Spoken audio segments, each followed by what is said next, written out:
ನಾನು ದರ್ಶನ್ ಕಿತ್ತಾಡಿದ್ದೀವ, ಮೈಕ್ ಇಟ್ಕೊಂಡು ಬೈಕೊಂಡಿದ್ದೀವ? ಇಲ್ಲ ತಾನೆ. ಸೊ ಮಾಡ್ತಾ ಇರೋದು ಯಾರು? ಸೊ ನಿಮಗೆ ಹಂಗೆ ಅನ್ನಿಸ್ತಾ ಇದೆ ಅಂದರೆ, ನಾವು ಹೇಳ್ದಿರೋ ಮಾತು ನಿಮಗೆ ಕೇಳಿಸ್ತಾ ಇದೆ ಅಂದರೆ ದಯವಿಟ್ಟು ನೀವೇ ಸರಿ ಮಾಡ್ಕೊಂಬಿಡಿ.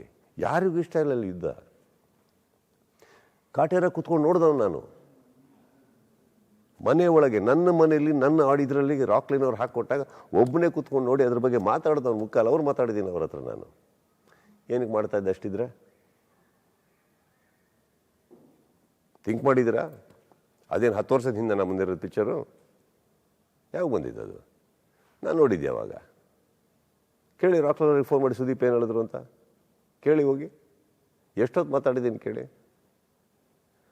ಮನಸ್ಸಿಂದ ಮಾಡೋಣ ಸಿನಿಮಾಗಳು, ಮನಸ್ಸಿಂದ ಮಾಡೋಣ. ಎಲ್ಲಾದ್ರೂ ನಡೀತಾ ಇರೋ ಯುದ್ಧಗಳು ಎಲ್ಲಿ ನಡೀತಾ ಇದೆ? ಅಲ್ಲಿ ಗ್ರೌಂಡ್ ಲೆವೆಲಲ್ಲಿ ನಡೀತಾ ಇದೆ. ಅವ್ರು ನಮಗೆ ಹೇಳಿದ್ರು, ನಿಮಗೆ ಹೇಳಿದ್ರು, ದಯವಿಟ್ಟು ಅವ್ರವ್ರು ಸರಿ ಮಾಡ್ಕೊಳ್ಳಿ. ಅದು ಯಾರ ಅಭಿಮಾನಿಗಳಾಗಿದ್ರೆ ಅಷ್ಟೇ. ನನ್ನ ಅಭಿಮಾನಿಗಳು ಯಾರಿಗಾರ ನೋವು ಮಾಡಿದ್ರೆ ಅವರು ಸರಿಪಡಿಸ್ಕೊಳ್ಳಿ.